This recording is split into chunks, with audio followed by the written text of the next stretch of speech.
Саламатсыз ба студенттер? Курстың тақырыбы басқарудағы жасанды интеллект әдістері. Лекция 1. Басқарудағы жасанды интеллект ұғымы және басқарудағы орны. Бүгінгі дәріс. Бүгінгі лекцияның мақсаты. Теориялық мақсат. Жасанды интеллекттің негізі ұғымдарын, анықтамаларын және тарихи даму кезеңдерін меңгеру.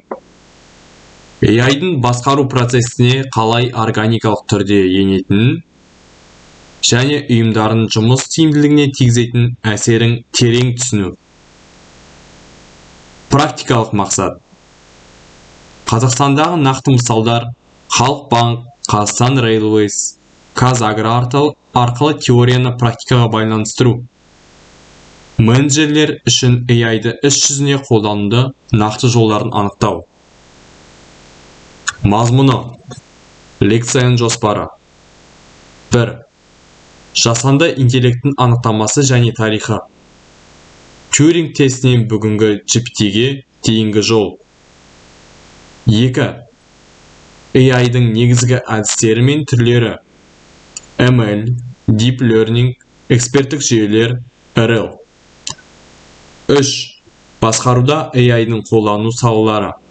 Қаржы, логистика, ауыл шаруашылығы, маркетинг. 4. Этикалық құқықтық тәуекелдер. AI этика кодексі, GDPR регуляторлық белгісіздік. 5. Менеджерлер үшін практикалық қадамдар. AI стратегиясы, пилот жобалар, ROI өлшеу. Негіз. AI деген не? Тарихи шолу.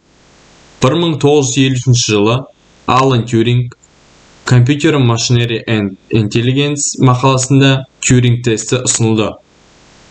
Машинаның ойлау қабілеті бағдарлауға алғашқы формальды критерий. 1956 жыл Дармут конференциясы. Джон Маккарти Africal Intelligence термин ресми түрде енгізді. AI ғылымы пән ретінде қалыптасты. 1956 жылы Logic Theories. Ньюэлл мен Саймон алғашқы рет AI программасы математикалық теоремаларды автоматты түрде дәлелдеді. 2020 жыл Генеративті AI. ChatGPT, Midjourney, Gemini жаппай коммерциялық қолданыста шыққан заманауи AI жүйелері. Терминология. Интеллект ұғымының мәні. Интеллигент сөзінің латын интеллектуо сөзінен шыққан білім, ойлау, ұғыну деген мағынаны білдіреді. Africal Intelligence. Машинаның адам интеллектісінің жекеленген функцияларын орындау, шешім қабылдау, тілді түсіну, үлгілерді таңу және болжау жасау. AI адам орнын басу емес, адамның ойлау процесін кеңейту және жылдамдату құралы. Жіктеу. AI-дың негізгі түрлері. Tap AI, Narrow AI. Нақты бір тапсырманы орындайтын бет тану аударма ойын ойнау. Бүгінгі барлық коммерциялық AI-ды санатқа жатады. Жалпы AI, AGI.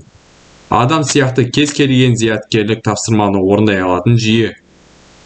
Әлі толық жүзеге аспаған зерттеу сатысында. Super AI, ASI. Адам интеллектісінің барлық саласында асып түсетін гипотеориялық жүйе. Философиялық және этикалық талқылаудың нысаны. Технологиялар. AI әдістері қысқаша шолу. Машиналық оқыту ML, деректерден автоматикалық үлгі алу. XGBoost, Random Forest алгоритмдері, банктік скроллинг, спам сүзгілеу. Терең оқыту DL, көп қабатты нейрон желілері, CNN, кескін тану, RNN, мәтін уақыт қатары. GPU арқылы үйрету. Эксперттік жүйелер. Ережелер базасында негізделген шешім қабылдау. Клипс платформасы. Медициналық диагностика заңдары кеңес. Күшейту оқу. РЛ. Агенттік сыйақы жаза арқылы үйренеді. Робот басқару. Оян AI AlphaGo. Қоймалық логистика. Негізгі ресурс. Деректер AI-дағы оттегі. Жасанды интеллект жүйелері үшін деректер жанармай істетпес. Деректер сапасы мен көлемі AI моделінің дәлелдігін тікелей анықтайды. Қазақстанда мемлекеттік деңгейде деректер инфрақұрылымының дамуға үлкен инвестиция жасалуда. Digital Казахстан 2023 12 миллиард теңге үлкен деректер инфрақұрылымын кеңейтуге бағытталған мемлекеттік инвестиция. КазНЛП жобасы 2024 қазақ тіліндегі мәтіндерді өңдеуге арналған 150 миллион сөздік корпус жасалды. 150 миллион сөздік корпус КазНЛП жобасында қазақ тіліндегі сөздер саны 12 Б. Теңге инвестициясы. Digital Казахстан деректер инфрақұрылымына. Қаржылық басқару. Басқаруда AI шешім қабылдау жүйелері. E-Budget AI жүйесі. Қазақстан Республикасы Қаржы министрлігі 2022 жылы енгізген бюджеттік болжамды модель. Болжал қателігі 12%-дан 4%-ға дейін төмендеді. 3 есе жақсарту. Power BI, Azure ML интеграциясы. Қаржылық көрсеткіштері автоматты визуализациялау, нақты режимдеріне аномалды анықтау және менеджерлерге дер кезінде хабарлау. Нәтижесінде 4% болжам қателігі бұрын 12% болған. AI негізделген кейін бюджет жоспарлауының дәлдігі арталықтай артты.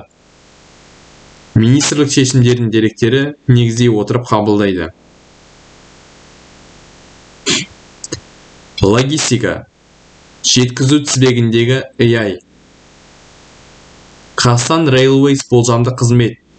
2023 жылға енгізілген AI негізінде техникалық қызмет көрсету жүйесінің қозғалғыш жабдықтарын, ақаулықтарын алдын ала анықтайды. Пойыздардың жоспарсыз тоқтап қалу оқиғаларын 27%-ға азайды. Жөндеу шығындары 18%-ға қысқартылды. Логистик AI платформасы.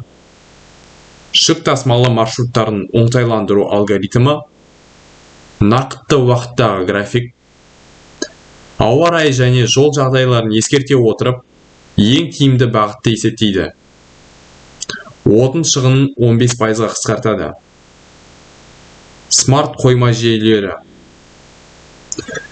Компьютерлік көру технологиясы арқылы қойма операцияласын автоматтандыру, тауар есебі сұрыптау және жеткізу барлық AI басқарады.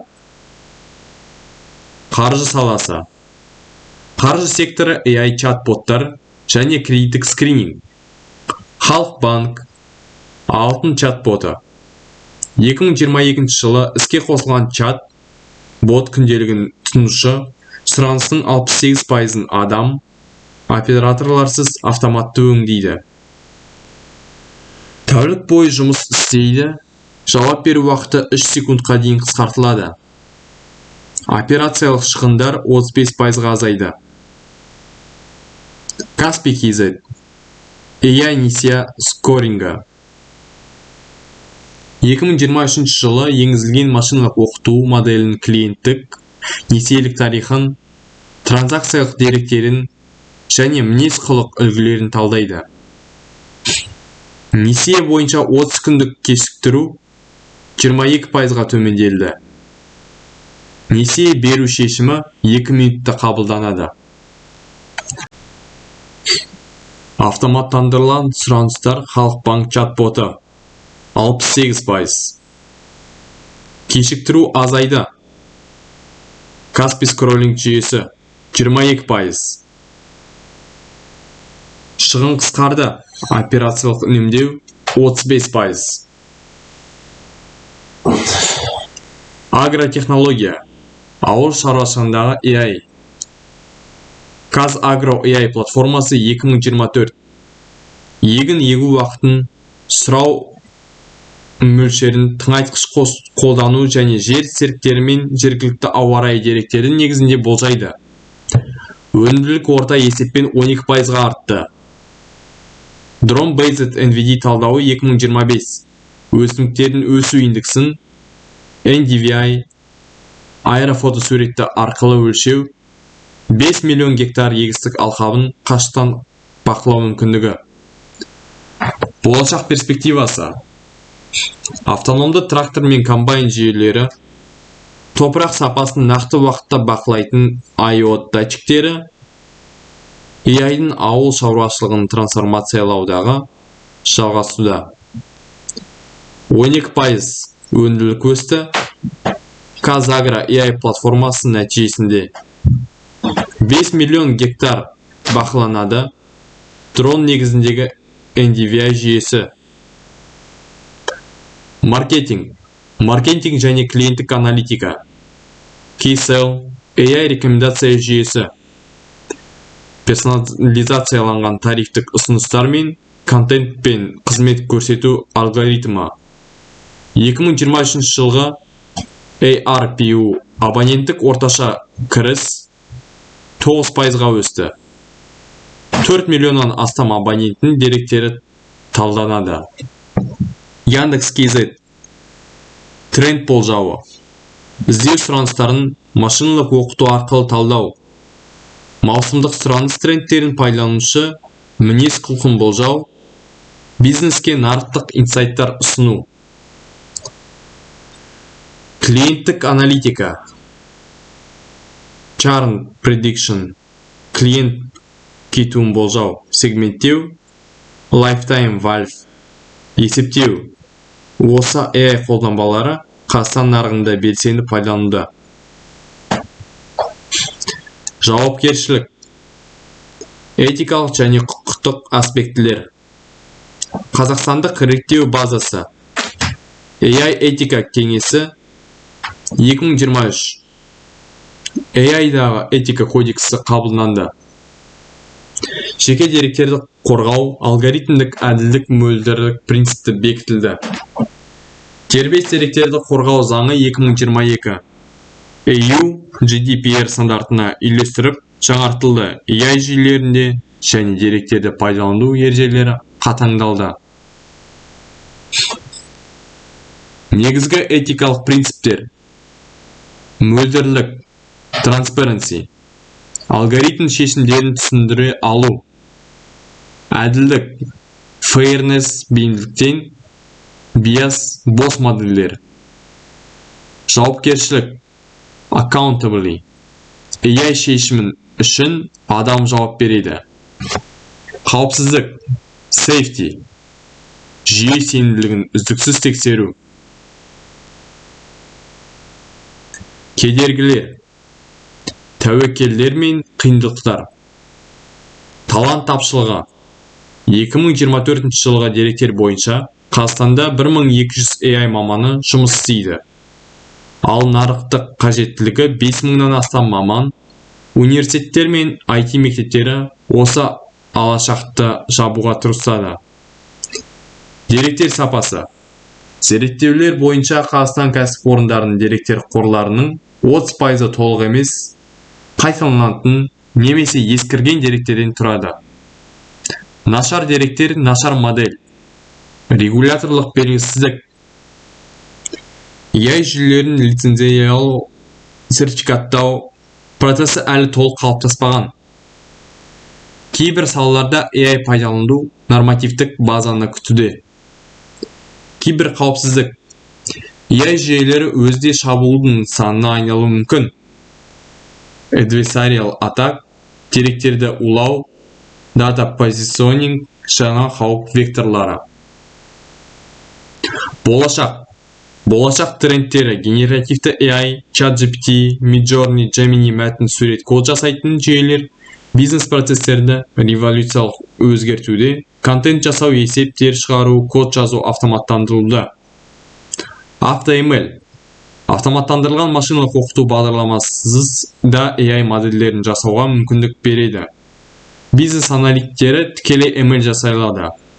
Смарт қалалар AI трафик оңтайландыру, жарық сигналдарын тығындар AI энергетика, жүктеме болжауы AI қауіпсіздік, бет тану камералары, қала инфрақұрылымын трансформацияландырады.